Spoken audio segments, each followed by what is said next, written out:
Alright guys, so it's been a while since I've done a game review, but finally was able to get and play Invincible versus for PlayStation 5.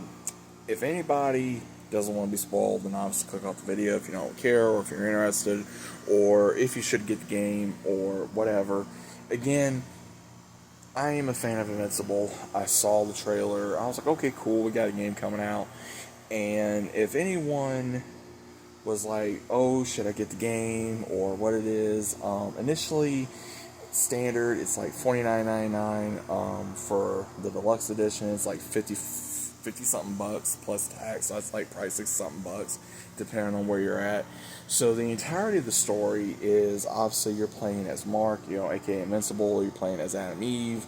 You're playing as all these characters, and you are in a simulation after the inventors, the one that went after or saved the one that was going after Mark, and they want to use the power from all the different fights to be able to, you know, control and gather a civilization. So they take everyone from they take Beast, they take, I don't, they didn't really show Alan, they didn't even show, of course, Omni-Man, other than, of course, one of the simulations that you find him in. They took Nessa, they took Devin, they took the other one, Tholeg, they took, well, they didn't really show Conquest other than just for some of the fighting scenes.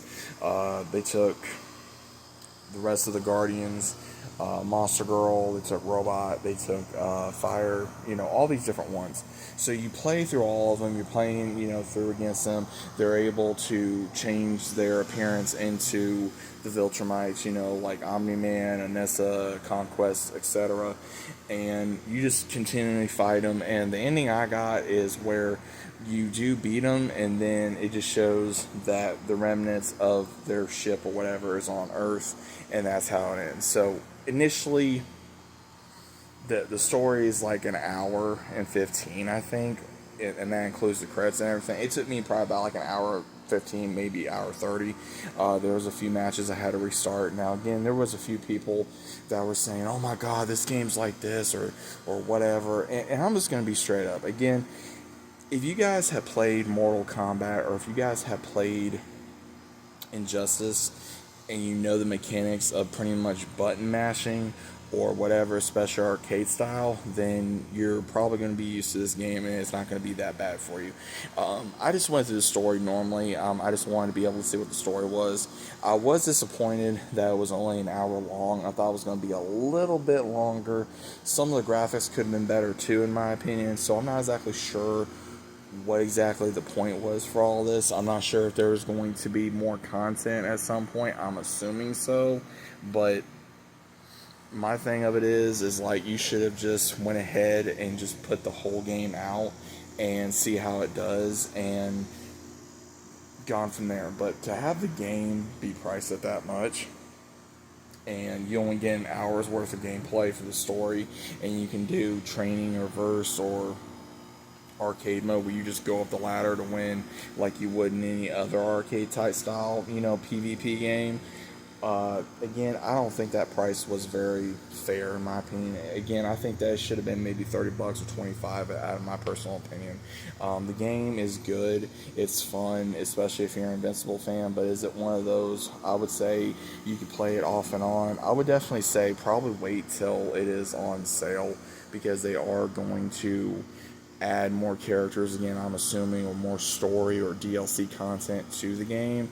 So again, that's just my opinion. I'm probably gonna make some videos on who I'd like to see go into the game and be able to play more as. But again, I don't know. They pretty much gave you the main characters of what we've seen from the series.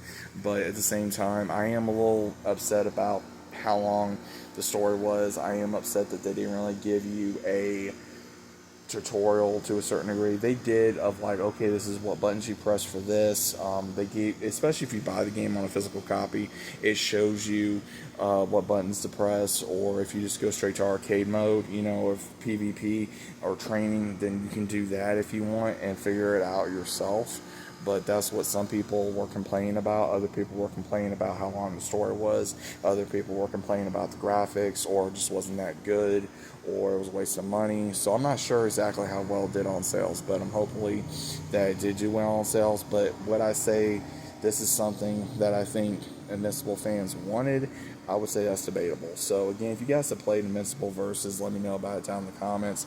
Is it worth it? Is it not worth it? Me personally, like I said, I think you should save your money and wait for it to go on sale, whether it's on the PlayStation Store or the Xbox Store, or even at your local GameStop, Walmart, or Best Buy, or whatever you choose to buy a physical or digital copy. So let me know what you guys think about this down in the comments, and I'll see you as always on the next one.